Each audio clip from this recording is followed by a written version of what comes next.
Mika à venir se joindre à nous. Est-ce qu'on peut l'accueillir, la gang?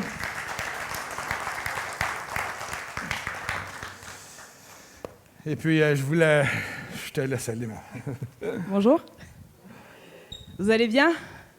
Ah, c'est stressant d'être là. Alors, je pense que dans vos vies, vous avez dû entendre beaucoup de témoignages de conversion. Et je vais vous partager la mienne.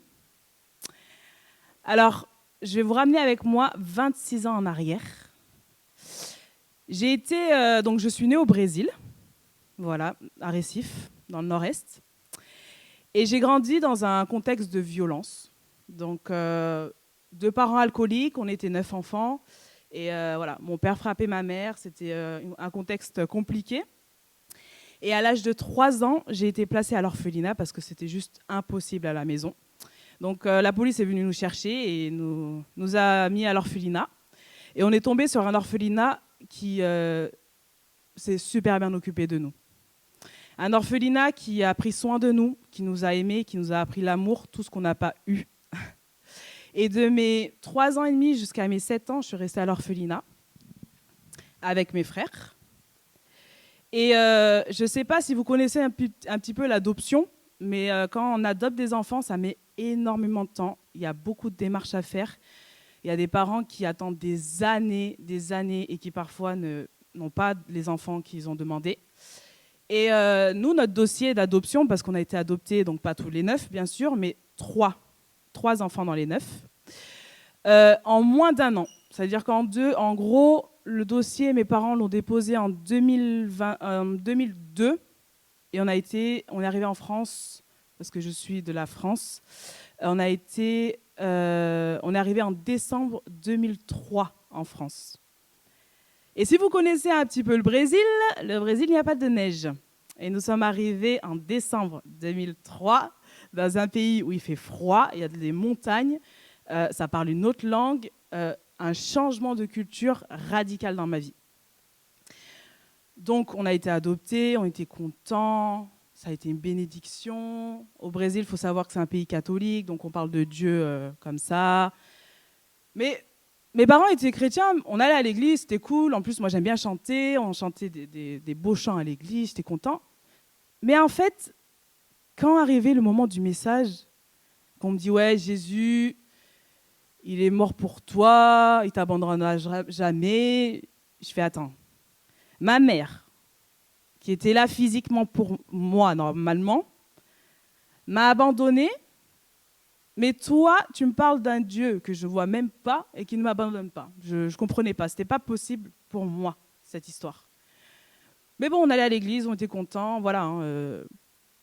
Et puis, on a été inscrits au scout, je ne sais pas si vous connaissez. Et au scout, j'aimais trop les randonnées, les temps de louange, parce que... Tu connais?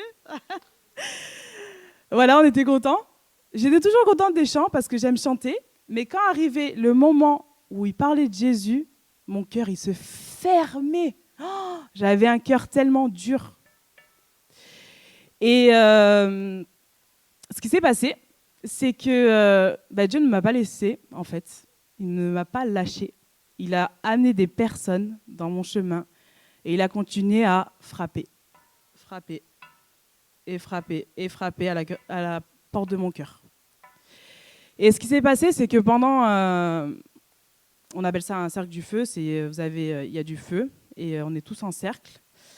Et là, le pasteur continue à dire, voilà, Jésus, patati patata. Et puis, à un moment donné, mon cœur était tellement fermé, j'étais tellement énervée d'entendre cette histoire, mais j'étais tellement touchée de voir les autres pleurer, de se convertir, que pour moi, en fait, je me disais, mais Jésus, c'est pas pour moi, en fait.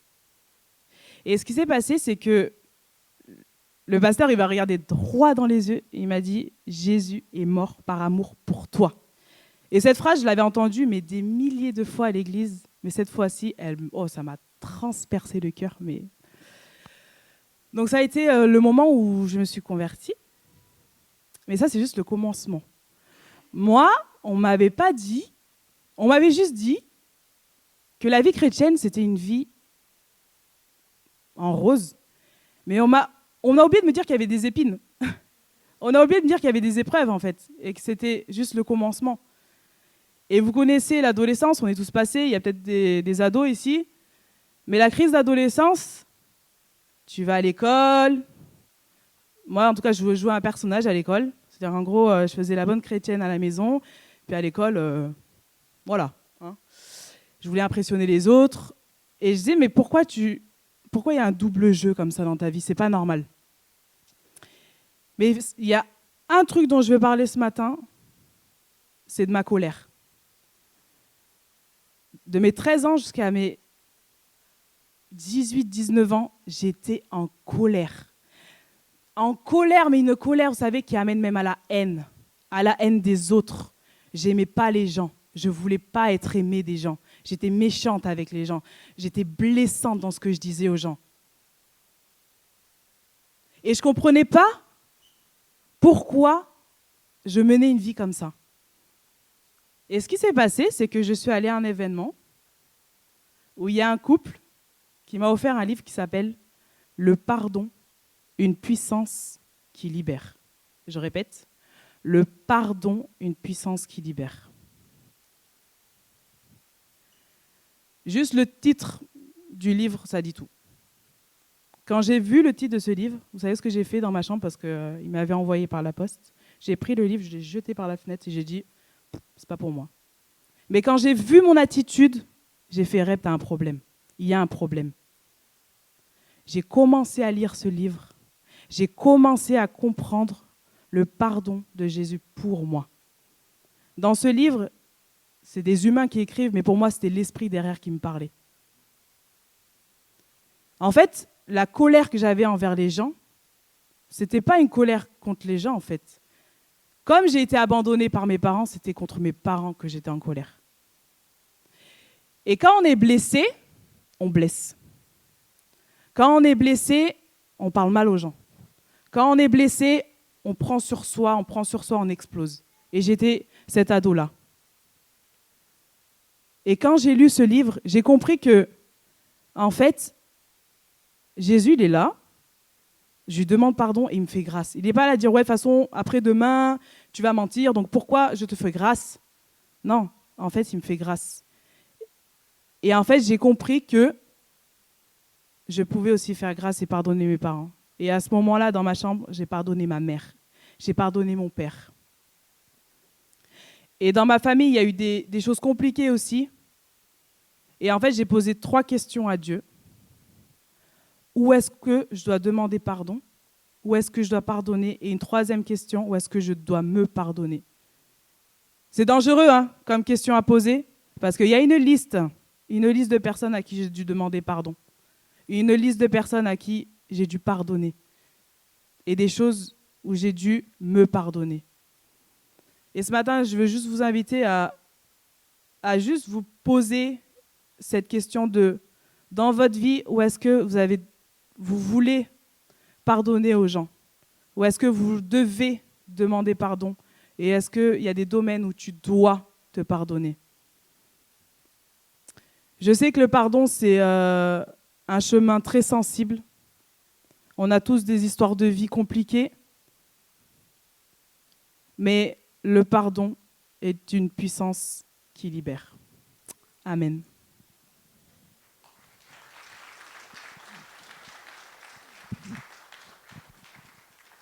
Amen. Donc, je vais inviter Philippe maintenant à venir nous partager un peu les péripéties de son groupe durant toute la semaine. Merci. Bon, je ne ressemble pas au prédicateur classique, mais Dieu regarde au cœur. Amen. Donc Rebecca, ma femme, et son témoignage me touche parce que tout part du cœur du Père. Tout part du cœur du Père. Notre Seigneur, il nous aime tellement, il aime tellement les gens. Et là, pendant les 2 semaines, ça fait 2 semaines qu'on a commencé la mission. Ah là là, c'était dur. La première semaine, on faisait du porte-à-porte. C'était horrible, c'était tellement dur. On arrivait à la porte, bonjour, et tu as envie de partager l'amour de Jésus, tu as envie de parler de ce qu'il a fait pour nous à la croix.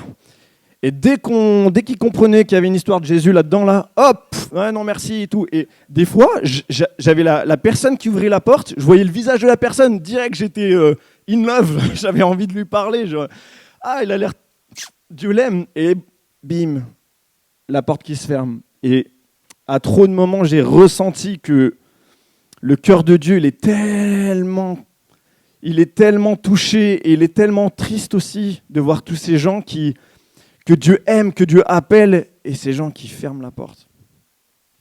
Mais alléluia, on a un Dieu qui s'arrête pas de nous attirer à lui, qui s'arrête pas de nous chercher. Parce que son amour, il est plus grand que nos péchés, son amour, il est plus grand que nos barrières, que nos faux raisonnements, que le prince de ce monde. Notre Dieu, il est tout puissant. Je vous raconte quelques histoires pour vous encourager, pour nous encourager, parce que quand je vais les dire, ça va me réjouir. On arrive il y a 2 semaines là, dans un village, c'est au New Brunswick, je le prononce mal, mais vous avez compris. Avec Rebecca, on vient de France. Première chose qu'on fait avant d'aller faire du porte-à-porte, la première journée, on s'est dit on va faire une marche de prière. Et je pense vraiment que dans l'évangélisation, de prendre ce temps-là de marche de prière, yes, c'est la journée la plus importante parce que en fait, le combat est spirituel, quoi. Et on n'a pas à lutter contre les humains, c'est pas les humains, les ennemis, c'est bien les esprits mauvais. Et du coup, on a fait cette marche de prière et on déclarait: Seigneur, merci parce que tu vas toucher les cœurs, merci parce que le royaume de Dieu va s'approcher de ces gens, merci parce qu'il va y avoir des conversions. Donc on déclarait. Peut-être que ce n'est pas habituel pour certains d'entre nous de déclarer des choses. Je vous donne un exemple biblique de ça, qui est une bonne déclaration à faire pour chacun d'entre nous. C'est « Moi et ma maison, nous servirons l'Éternel ». Ça, c'est une déclaration qu'on peut faire. Et on rencontre un gars qui est en train de bêcher la terre avec son fils. Il travaille la terre comme ça, on lui dit « Bonjour » et tout. Il ne nous répond même pas. Okay. Mais on déclare et on le bénit et on continue d'avancer. Puis on avait 2 groupes. Et le groupe derrière nous, il s'arrête près de ce monsieur. C'était le jour de la prière, mais ils se sont laissés conduire. Et c'était le temps de parler pour eux. Et du coup, ils ont commencé à discuter. C'était un gars qui bêchait son jardin, qui était en train de travailler la terre. Et il s'appelait Adam. Perfect. Et du coup, ils ont commencé à discuter. Et je vous passe les détails, mais ce gars a pu donner sa vie dès le premier jour, a pu remettre sa vie entre les mains de Dieu. Il a demandé pardon pour ses péchés. Il a dit à Jésus, délivre-moi de mon péché. Et donc ça, c'était hyper encourageant, quoi. Dès le premier jour, de pouvoir voir ça, ça nous a boosté. Ensuite, un autre jour, on est allé distribuer des chaussettes. Très simple, on est allé à Walmart, on a acheté des chaussettes, puis on est allé les distribuer au SDF pour juste passer un petit temps avec eux et les écouter. Et puis, je pense à ce gars qui s'appelle Raymond. Il n'est pas du tout SDF. C'est un vieux papy qui a à peu près 80 ans. Et il est comme ça, là. Et on le voit au loin. Et il ouvre sa porte de sa voiture. Et il y a ma femme qui le voit. Et elle ressent qu'il faut aller prier pour Raymond. Enfin, je ne sais pas encore qu'il s'appelle Raymond, mais... Et puis, du coup, on y va. On se laisse conduire. Et oui, bonjour monsieur, tout ça. Et puis on commence à discuter. Et ma femme lui propose la prière. Est-ce que vous l'avez compris ? Ouais, pourquoi pas ? Et du coup, on lui demande à combien il a mal entre 0 et 10. 0, t'as pas mal du tout. 10, t'as besoin d'aller à l'hôpital. Et il dit, j'ai mal à 8. Et du coup, simplement, dans la simplicité, on lui impose les mains. On dit, au nom de Jésus, la douleur, maintenant, ça part. Et puis on appelle la guérison de Jésus. Et puis après la prière qui est courte, on lui dit alors comment tu te sens ? Un peu surpris qu'on lui demande si ça va mieux déjà. Et puis il me répond une expression québécoise, il me dit oh c'est pas pire. Je comprends pas trop ce que ça veut dire, je lui dis mais du coup tu te sens mieux ? Il me dit ouais je sais pas, un petit peu j'ai l'impression et tout. Je dis écoute ça va si on prie encore une fois ? Il me dit ouais c'est correct. Ok. Du coup on prie une deuxième fois. Et là on finit la prière, amen. Et là, comment tu te sens ? Et là, il a des yeux. Il ouvre les yeux comme ça. Il me dit, mais ça va. Mais il hallucine. Et en fait, il s'était assis dans sa voiture pour qu'on prie. Et là, je dis, vas-y, mets-toi debout. Et hop, il se met debout. Il saute comme un mec de 20 ans. Il se met debout comme ça et tout. Et il est choqué et tout. Il nous regarde avec des grands yeux. Il nous dit, mais merci et tout, merci. Il nous prend la main, il nous serre la main et tout, machin. Il avait une sciatique. Et il devait faire des tests à l'hôpital dans 3 semaines. 3 semaines plus tard, là. Et on lui a dit, en fait, remercie Jésus parce que c'est lui qui t'a guéri, c'est pas nous. Et il a dit, merci Jésus. Et simplement, on lui a dit, en 2-3 minutes, on lui a dit, bah, Raymond, tu vois, de la même manière que Jésus il vient de te délivrer de cette douleur physique, Jésus veut te délivrer de ton péché aussi, de ce qui te sépare de lui, et veut cette relation avec toi. Ce qu'il vient de te faire, c'est un appel de phare pour te dire qu'il t'aime. Voilà, donc on a laissé Raymond là-dessus. Un peu plus tard, on a un autre groupe, c'était pas mon groupe, c'était un autre groupe, on s'était séparés en 2 groupes. Ils voient des personnes sans abri, donc ils s'approchent d'eux, commencent à prier pour eux, que Dieu pourvoie pour eux, que Dieu les attire. Et puis ils rentrent dans la discussion, et alors qu'ils discutent avec eux, ils entendent le besoin, etc. Et puis on commence à parler de Dieu. Et là, il y a une voiture qui arrive, et sans s'arrêter, la fenêtre s'ouvre, et il y a $400 qui sont lancés sur les SDF. Et la voiture ne s'arrête pas, elle continue. Non mais allô, j'ai jamais vu ça, j'ai jamais entendu ça. À quel moment il y a un gars, il ouvre sa fenêtre, il balance $400 et il continue. Et en fait, les SDF, du coup, ils ont arrêté de parler avec nous, là, à ce moment-là. Ils commencent à ramasser les billets. Et après, ils sont revenus nous parler et ils ont dit eux-mêmes, mais ça, c'est grâce à vous. Ça, c'est quoi ce truc? C'était en train d'halluciner, comme nous. Et c'est grâce à vous, c'est grâce à... Et du coup, on a pu dire, juste témoigner, ouais, c'est la grâce de Dieu. C'est la grâce de Dieu, puis on a pu prier pour eux. Mais c'est trop beau. Quand quelqu'un est guéri, ou quand il se passe quelque chose comme ça avec l'argent, c'est plus simplement mon témoignage, c'est qu'eux-mêmes, maintenant, ils commencent à avoir un témoignage de ce que Dieu a fait dans leur vie. Juste trop beau. Je regarde le time. Ah, ça va, il reste 5 minutes. Roger. Oh là là, Roger.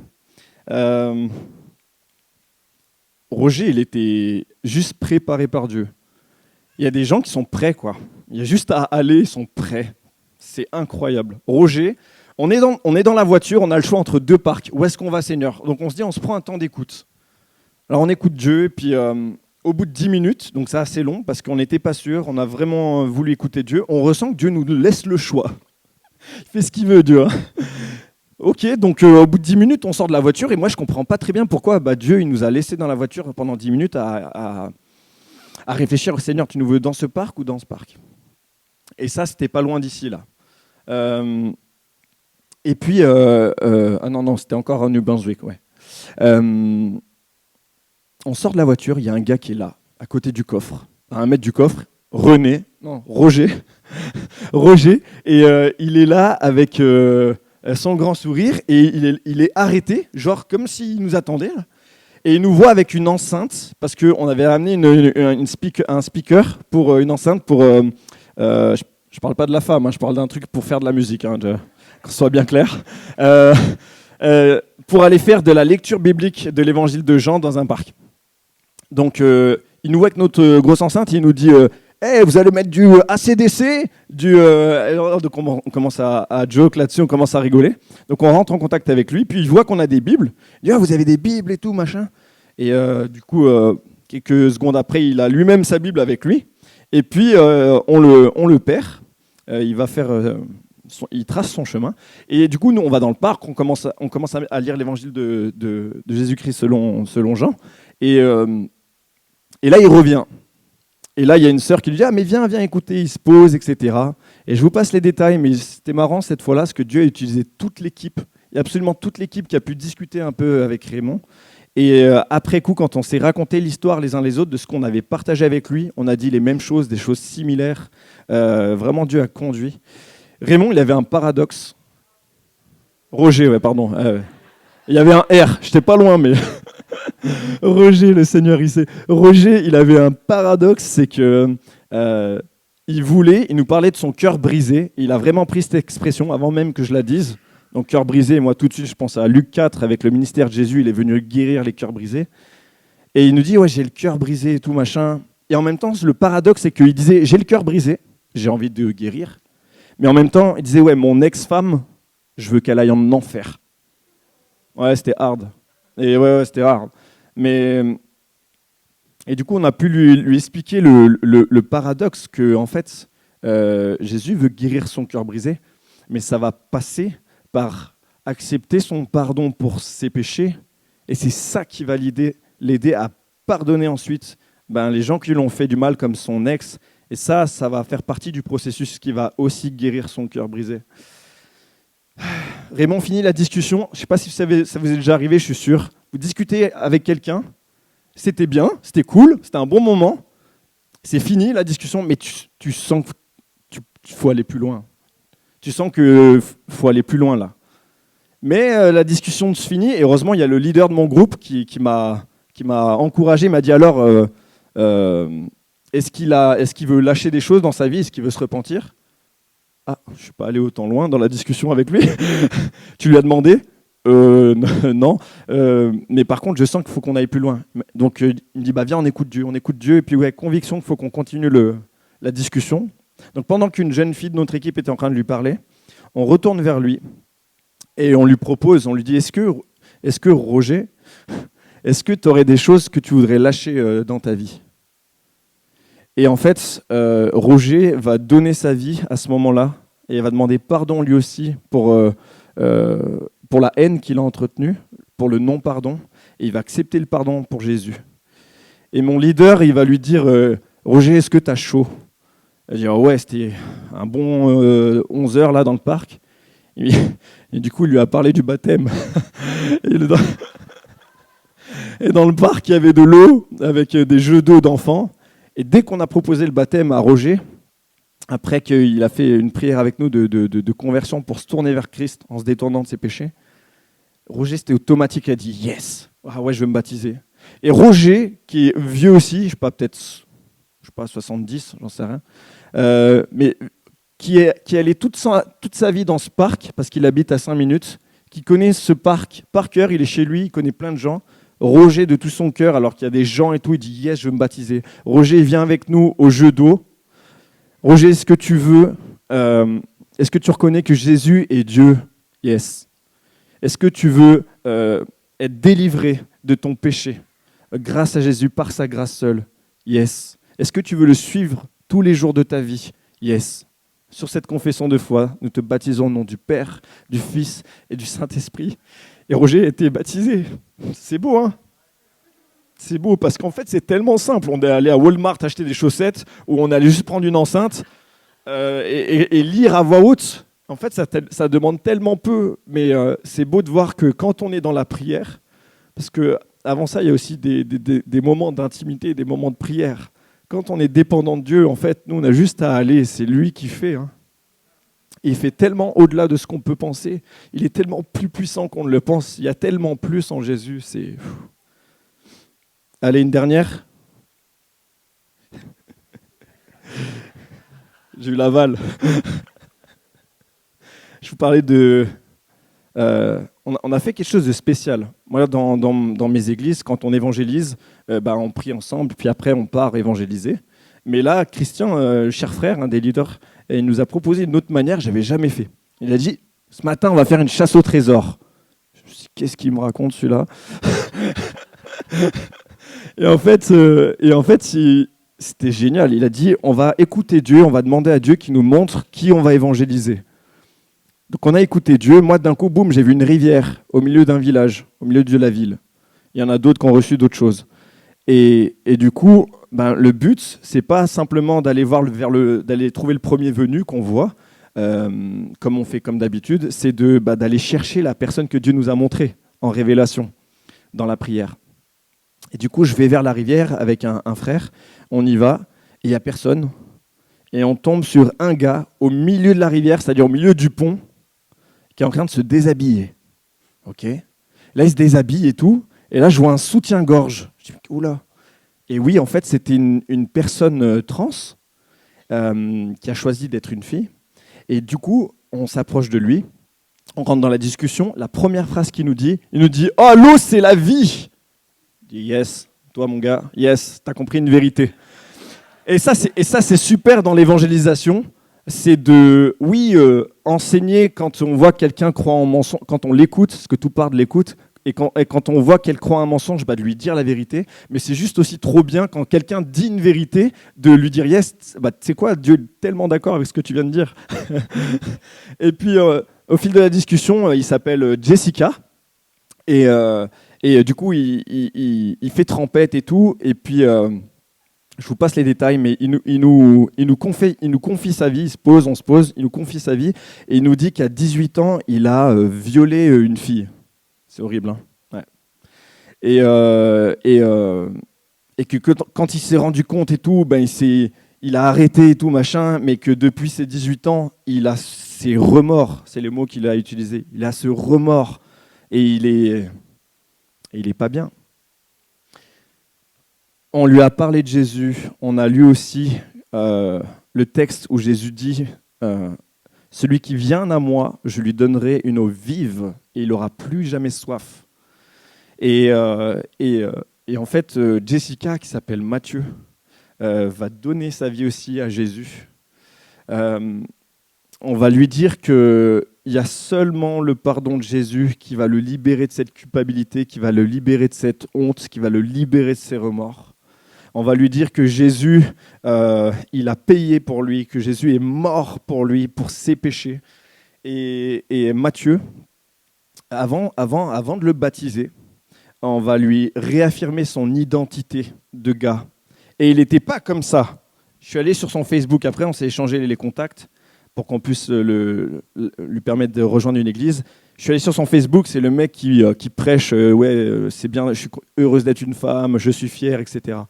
Mais là, quand on est en train de prier pour lui et qu'on lui a affirmé son identité d'homme, il était oui, que Dieu l'aime tel qu'il est, que Dieu l'a créé de manière belle et magnifique et qu'il n'a pas besoin de se changer ou il n'a pas besoin de se mettre des trucs, que Dieu l'aime tel qu'il est et tel qu'il est, il veut rentrer en relation avec lui. Et du coup, vous l'avez entendu, mais on a pu le baptiser, du coup. Il est retourné dans l'eau.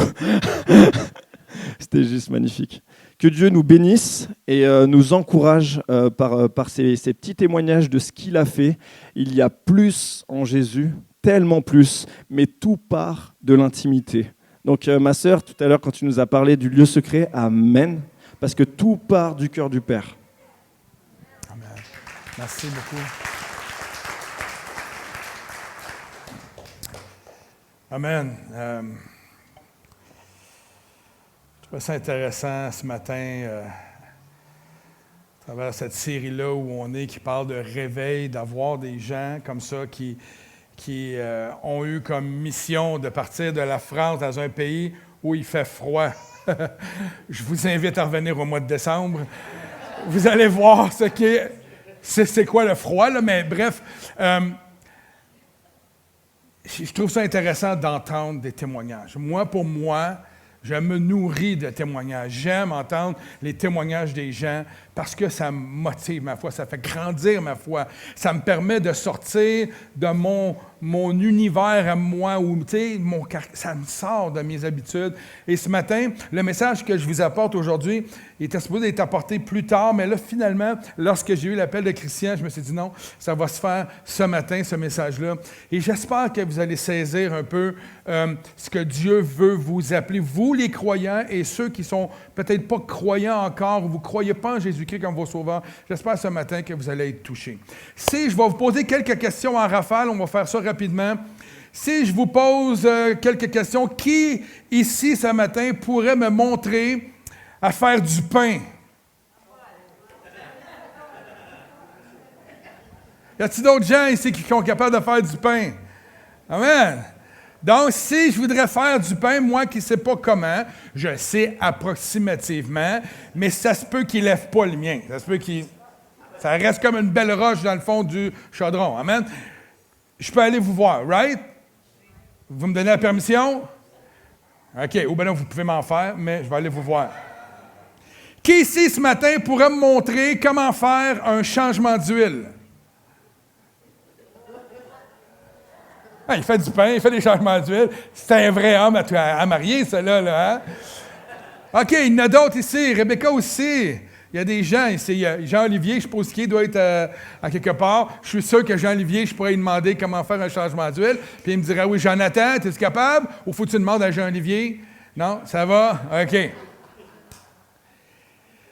Qui ici ce matin pourrait me donner le chemin pour aller à Saint-Michel-des-Saints? Hey, Non, mais, hein, n'importe qui pourrait me donner le chemin pour aller à Montréal? Je le sais, le chemin. T'es un gars de Montréal. Qui, ce matin, ici, pourrait m'expliquer ce que Jésus a fait pour sauver le monde? Quand même intéressant, hein? On a beaucoup de connaissances, non?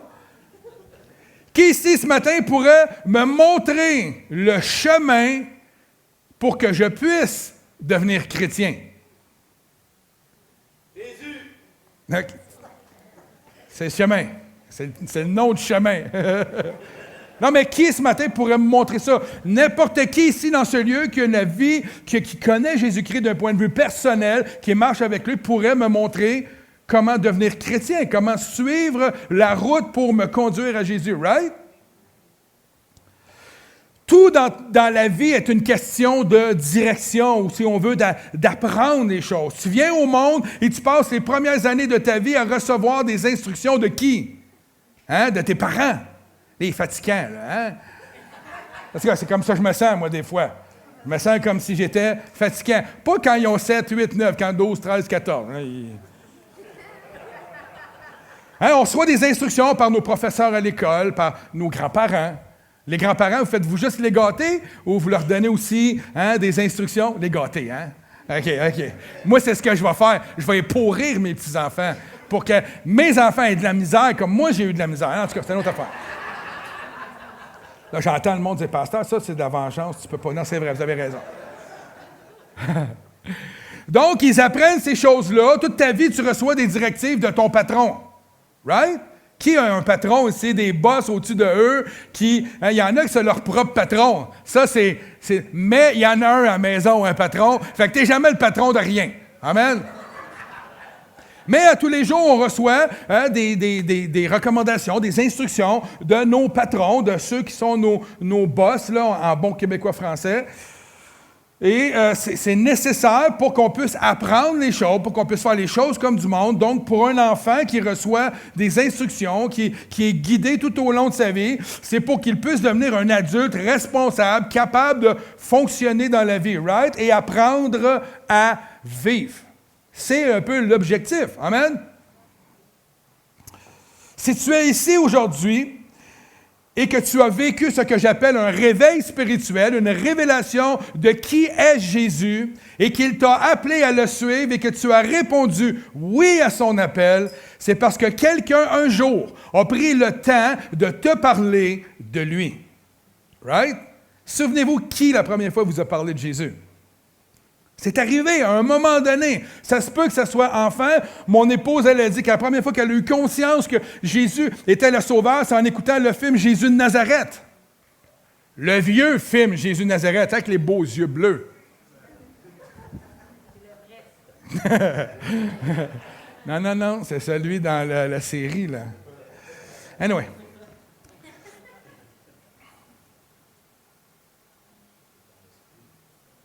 Il y a quelqu'un, à un moment donné, qui a décidé, un croyant, qui connaissait Jésus, a décidé de te guider, un peu comme vous avez fait avec les gens. Il vous a enseigné, il vous a partagé sa connaissance de qui Jésus est. Et si un jour, tu as à ton tour conduit une personne à Jésus-Christ, c'est parce que Jésus a eu un impact dans ta vie et que tu as reçu de sa part un appel à le faire et tu as dit oui à cet appel-là. Amen? Donc, le titre ce matin, qui fait partie de la série, c'est « Lève-toi et va ».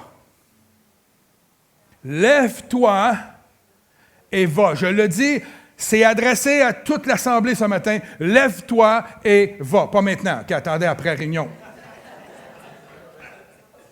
Acte 8, 26 dit ceci. On va parler de Philippe ce matin, alors qu'on a eu un Philippe qui est venu témoigner ce matin. Intéressant, amen? Un ange du Seigneur s'adressant à Philippe, lui dit, quoi?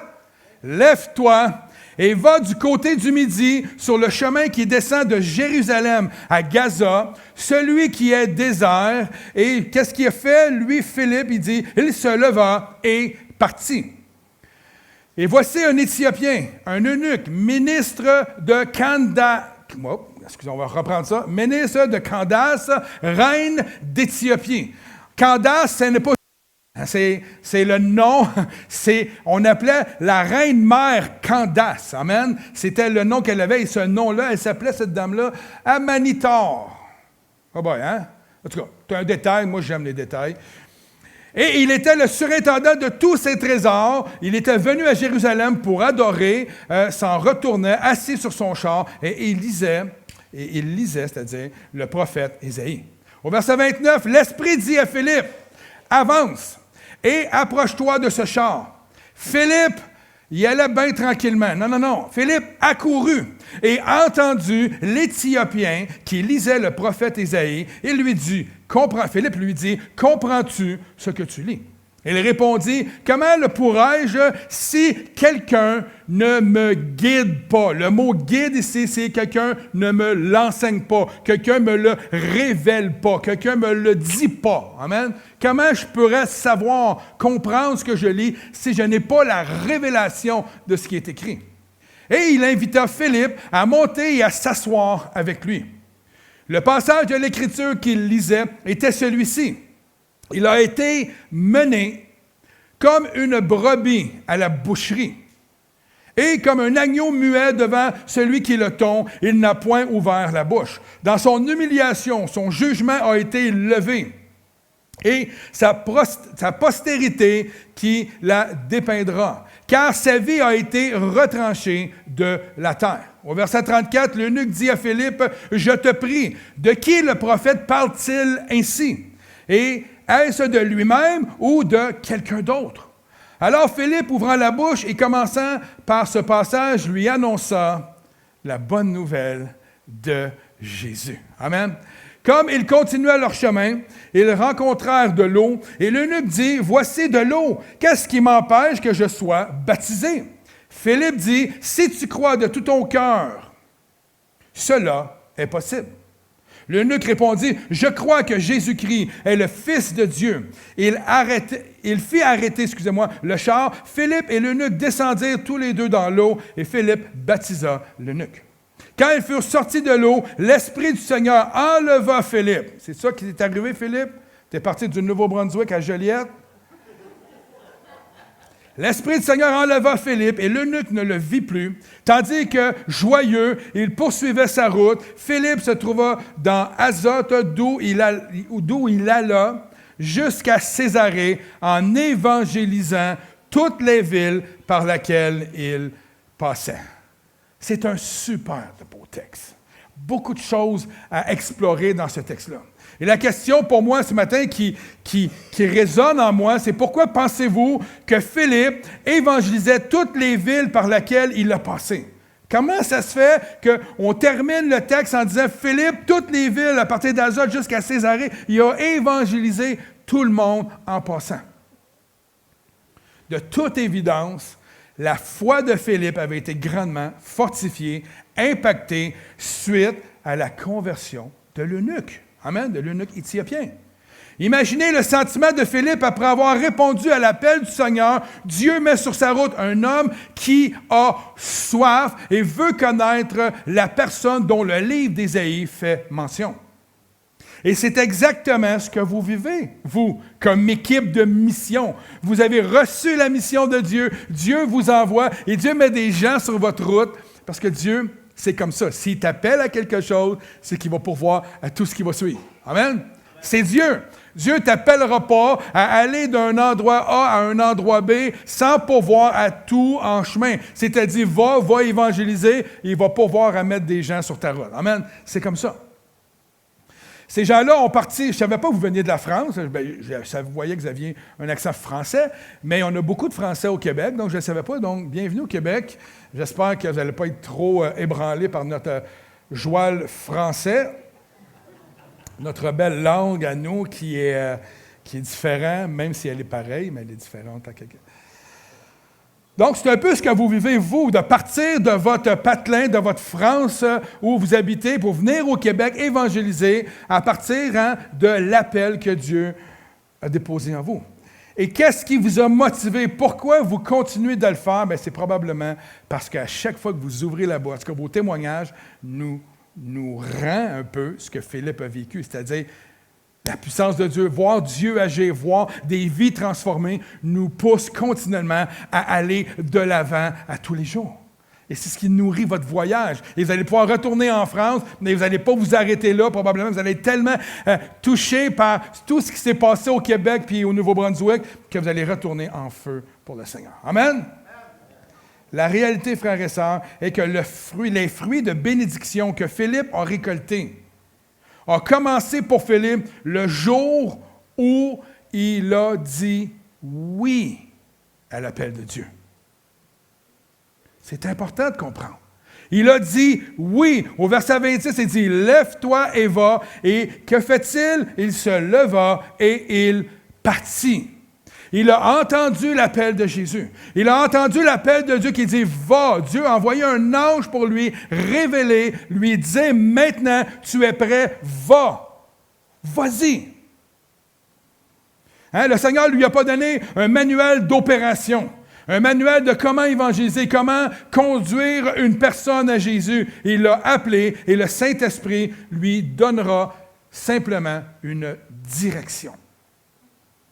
Va sur le chemin qui descend de Jérusalem à Gaza, celui qui est désert. Et la réaction de Philippe, c'est « il se leva et partit ».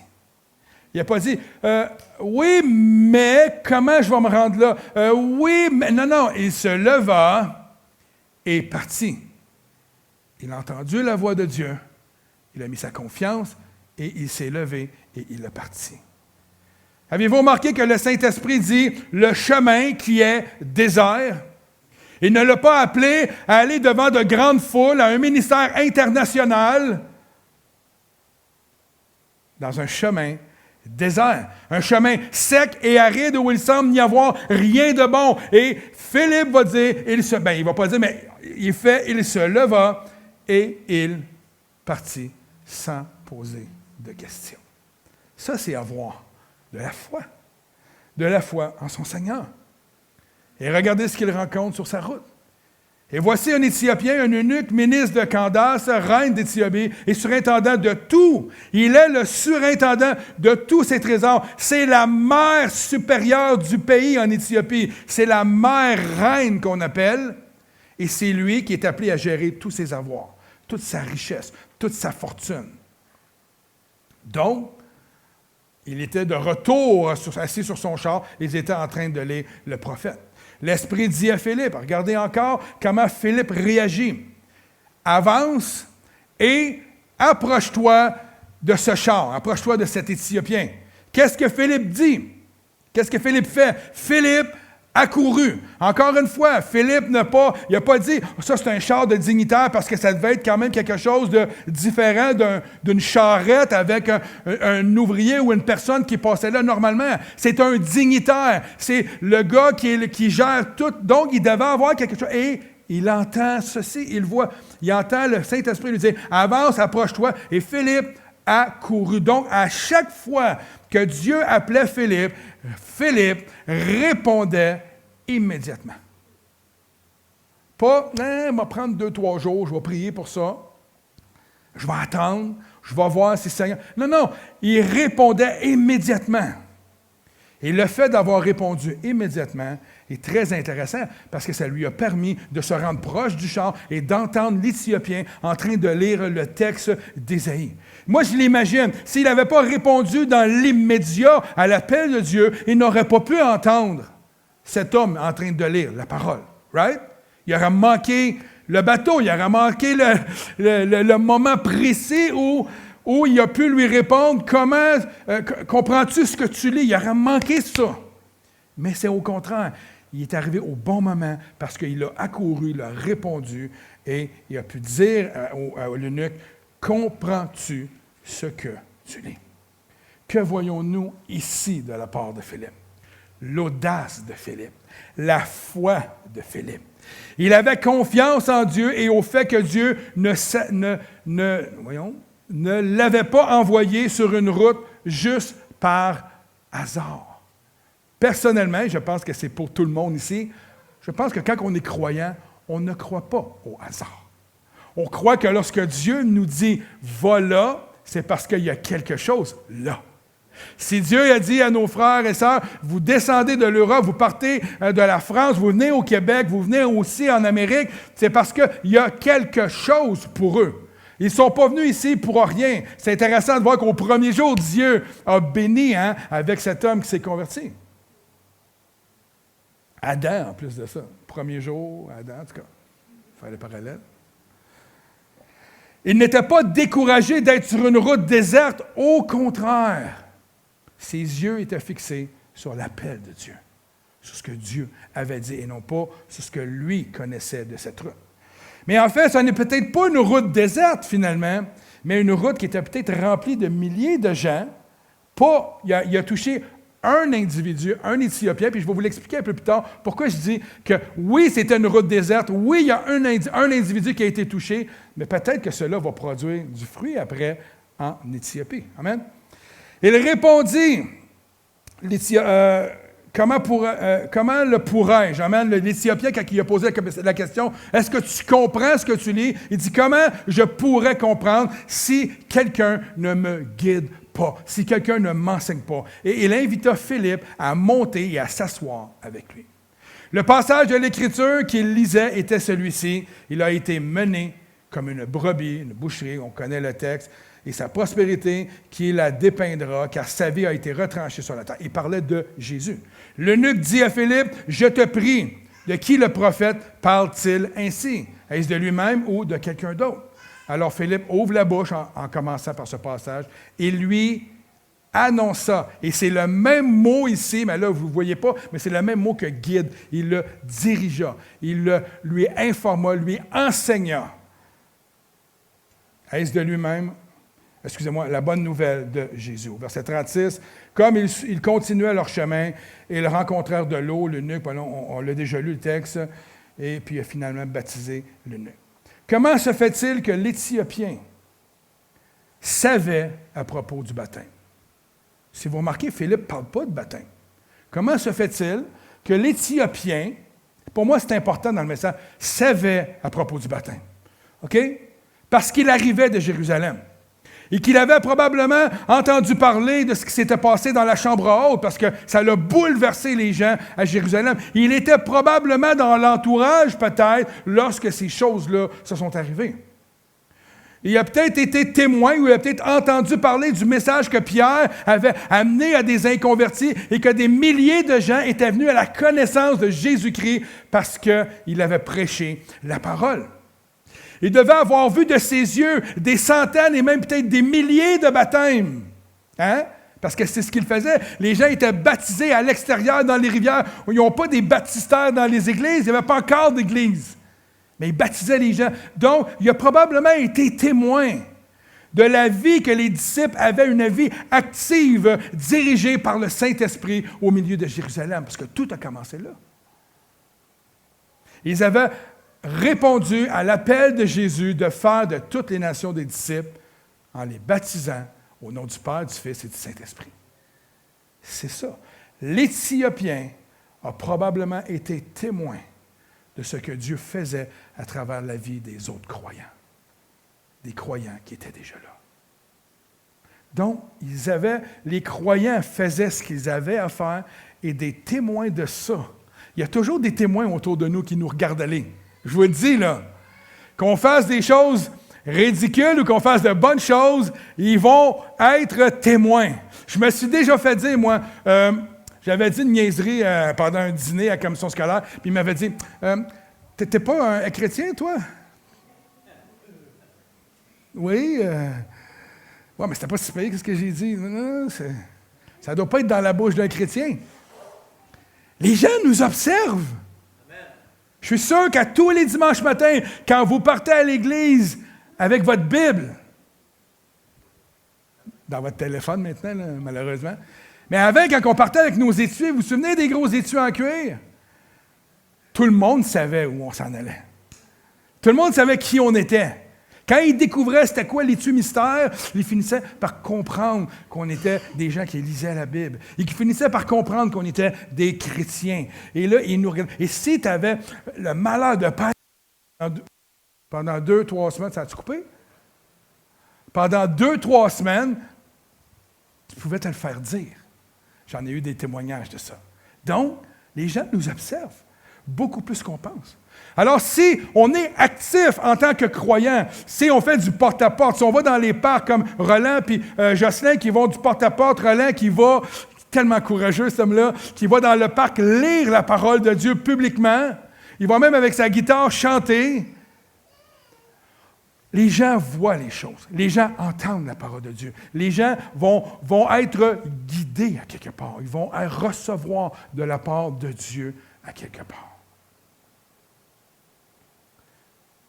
Donc, tout commence dans la vie, tout un réveil dans une nation ou dans n'importe quel endroit, dans Joliette ou ailleurs, ça commence premièrement par des chrétiens actifs qui vont répondre à l'appel de Dieu. C'est là que ça commence. Ça commence par ça. Amen? Au verset 39, il dit ici, « Quand ils furent sortis de l'eau, l'Esprit du Seigneur enleva Philippe. » Je suis allé voir pour voir s'il n'a pas pris comme un moyen de transport particulier à cette époque-là, mais non. C'est vraiment, il a été enlevé. Il a disparu. L'eunuque ne le vit plus, tandis que, joyeux, il poursuivait sa route. Amen? Réalisez-vous ceci, que l'Éthiopien, en plus d'avoir accepté Jésus comme son Sauveur et Seigneur, il devait déjà être très excité de ça, vient d'assister devant lui à un miracle puissant de Dieu, où celui qui lui a amené cette révélation-là a disparu devant lui pour être transporté à quelque part d'autre. Quand on lit ce texte-là, souvent on pense que c'est farfelu, mais quand on prend le temps de dire, tableau, l'Éthiopien donne sa vie à Jésus, se fait baptiser, il devait être tellement... Moi, quand j'ai donné ma vie à Jésus, j'étais tellement en feu, ça n'avait aucun bon sens. Et puis là, soudainement, devant moi, celui qui me conduit à Jésus disparaît devant mes yeux. Ça devait être incroyable. Mais ça nous dit ici, Philippe disparaît devant les yeux, ça nous dit, qu'est-ce qu'il dit quand il disparaît? Tandis que joyeux, il poursuivait sa route en parlant d'Éthiopiens. Là, j'ai été faire une... J'ai dit, ça se peut pas que c'est juste joyeux. Ça n'a pas fait juste comme, ah bon, non. Le mot joyeux en grec, ça veut dire chario, C-H-A-I-R-O, qui signifie être extrêmement dans la réjouissance. Quand il a vu ça, ça l'a amené le propulsé dans une réjouissance extrême. Et ça dit aussi, la définition, ça disait aussi, une réjouissance qui était hors du commun, qui était aussi miraculeuse dans le sens que ça ne se peut pas qu'est-ce qu'il vient de voir. Et il était complètement flabbergasté de ce qui venait d'arriver. Vous vous souvenez du chemin désert tantôt? Je vous dis, je vais peut-être pouvoir revenir à ça. Un chemin désert qui se transforme par le réveil d'un Éthiopien. Et le chemin, ça veut dire un chemin désert, mais quand vous regardez la route, c'était vraiment une route également dans le désert. Et cet Éthiopien-là a été touché, mais cet Éthiopien-là était un homme puissant dans son pays. Donc pour moi, une personne a la connaissance de Jésus, cette personne-là peut conduire d'autres gens à Jésus. Et cet homme-là était dans une position d'influence. Qui est le ministre du Trésor en ce moment au Québec? Y a-t-il quelqu'un qui le sait? On est hot au Québec. On est hot. Imaginez le ministre du Trésor au Québec, au Canada, être touché par... C'est sûr qu'il ne pourrait pas faire ce qu'il veut quand même avec le Trésor, les biens publics. Mais imaginez un premier ministre accepter Jésus. Imaginez des hommes d'influence, des femmes d'influence à travers la nation. Imaginez une femme comme Céline Dion qui accepterait le Seigneur Jésus-Christ. Imaginez l'influence qu'elle pourrait avoir sur des milliers et des millions de gens à travers le monde. Et cet Éthiopien-là était un homme d'influence, un homme de grande responsabilité. Il était auprès de la reine-mère. Imaginez l'impact qu'il pouvait avoir auprès de son royaume. Donc, quand Dieu appelle un Philippe à aller dans une route déserte, puis qu'il rencontre seulement une personne, bien, nous aussi, on devrait se réjouir que tu aies rencontré une personne. Parce que cette personne-là peut faire de grandes choses pour Dieu. Je l'ai déjà conté une fois. Je suis venu à la connaissance d'une femme qui a conduit des dizaines et je ne sais pas combien de gens, Marie, cette femme-là qui m'a amené, c'est pas elle qui m'a amené au Seigneur, mais qui a amené mes beaux-parents au Seigneur, qui a amené mon épouse au Seigneur. Mon épouse m'a amené à l'Église. Je suis venu au Seigneur. J'ai conduit des milliers de gens par l'appel qu'elle a répondu oui à Jésus. Et à cause de ça, il y a plusieurs milliers de gens qui sont venus à Jésus.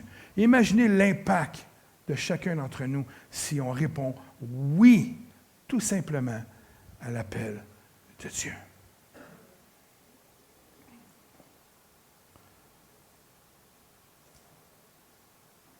Philippe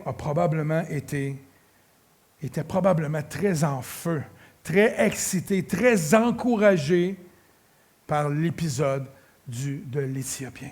Et c'est pour cette raison-là qu'il ne s'est pas arrêté, parce que Dieu l'appelait à aller sur ce pour rencontrer cet homme-là en particulier. Mais par la suite, on ne voit pas le Saint-Esprit dire « Va de Azote à Césarée », puis évangile. On ne le voit pas dire ça, mais il va le faire quand même. Pourquoi? Parce que ce que ça engendre, lorsqu'on obéit à Dieu, lorsqu'on conduit des gens au Seigneur, ça engendre la foi. Et la foi nous pousse à parler de notre Seigneur Jésus-Christ. C'est ce qu'elle fait. Et c'est pour ça, ce matin, je voulais prendre le temps de parler de ça alors que vous étiez au milieu de nous.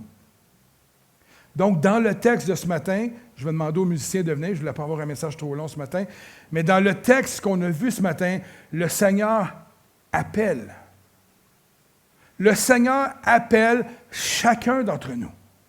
Dieu appelle. Ça dit, c'est qu'un ange a été envoyé, un messager, pour dire à Philippe, il l'appelait à le servir, à aller à un endroit. Le Saint-Esprit va te diriger par la suite. C'est lui qui va t'organiser, qui va te donner le plan, la direction, le chemin à prendre lorsque tu réponds oui à l'appel. Et c'est souvent ce qui nous empêche d'aller de l'avant. Hein? Le Seigneur m'a appelé au ministère il y a des dizaines d'années. Je ne vous donnerai pas mon âge, mais ça fait longtemps.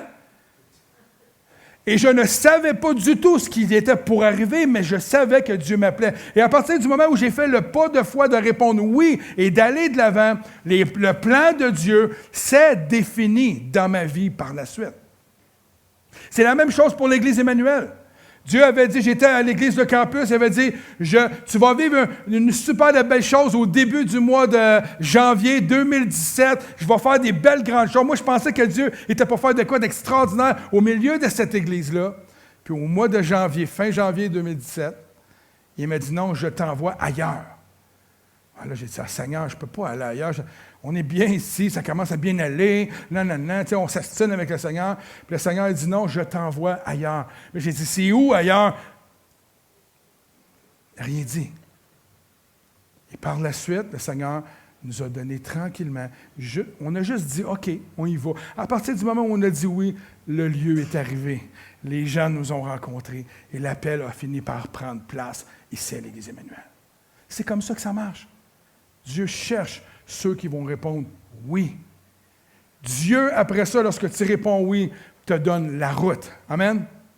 En plus de ça, comme Philippe a été audacieux, qui a demandé à l'Éthiopien, comprends-tu ce que tu lis? C'est ce que Dieu fait après.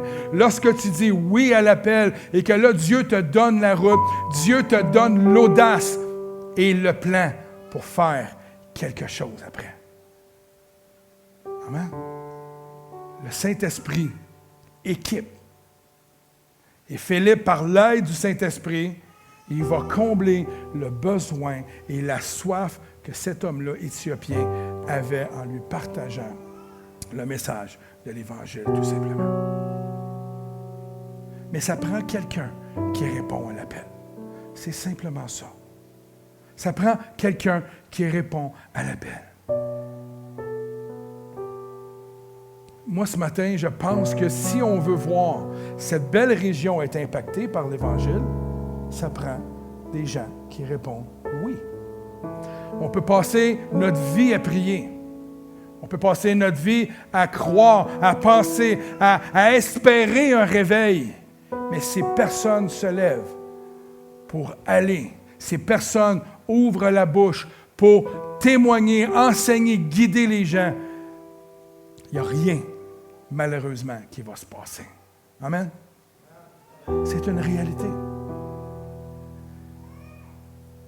On a utilisé, on voit que l'Éthiopien a lu le texte d'Ésaïe, mais moi je vais vous utiliser un texte d'Ésaïe, dans Ésaïe 6, qui dit, Ésaïe entendait la voix du Seigneur disant, « Qui enverrai-je et qui marchera pour nous? » Il n'est pas sur l'écran. Puis Ésaïe a répondu ceci, « Me voici et envoie-moi.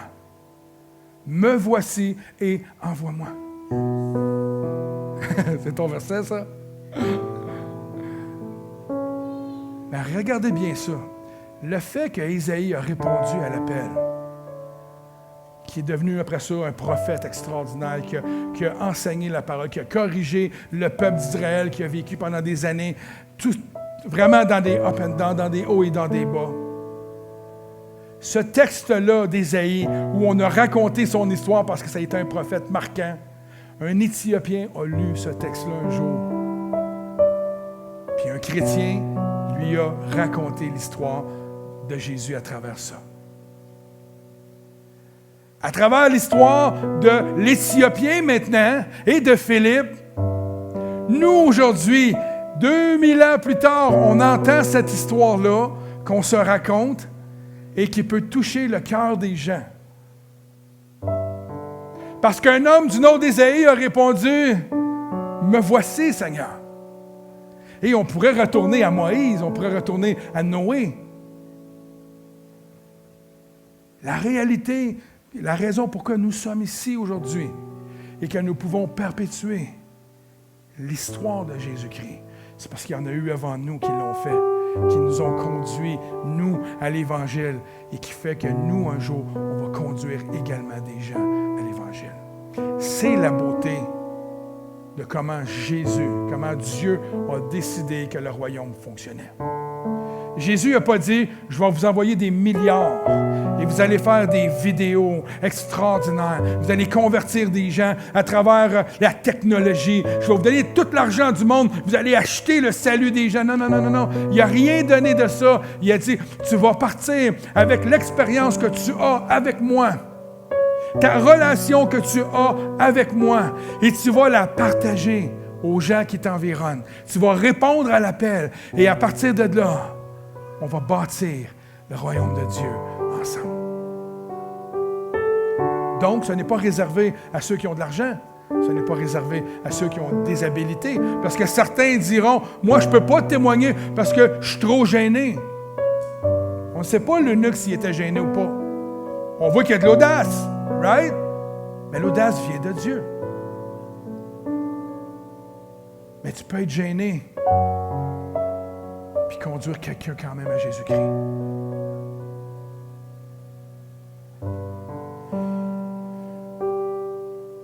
Notre oui aujourd'hui aura assurément un impact sur ce monde, dans ce monde. C'est sûr et certain. Dieu ne vous appelle pas simplement pour que vous puissiez réchauffer des bancs dans une église ou être un bon petit chrétien. Dieu vous appelle pour continuer l'œuvre de la croix, pour continuer d'appeler.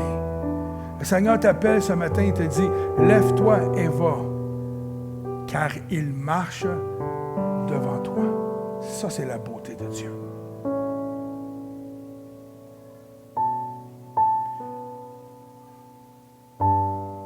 Souvenez-vous ce matin, qui vous a parlé de Jésus? Souvenez-vous, qui vous en a parlé? C'est peut-être à l'éducation chrétienne pour certains d'entre vous. Mais un jour, on a entendu parler de lui par quelqu'un qui a pris son courage peut-être à deux mains, peut-être sa gêne, il a fait plein de choses. Puis il est allé de l'avant.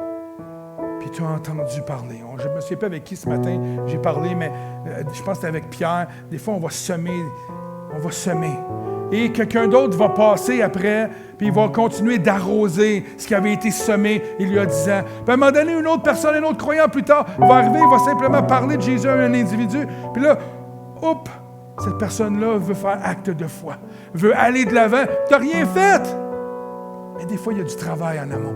Il y a toutes sortes de choses. Alors, frères et sœurs, chacun d'entre nous, on doit répondre oui et aller. Chacun d'entre nous, on doit le faire. On doit répondre. Amen. Donc, ce matin, je vais faire de quoi de particulier?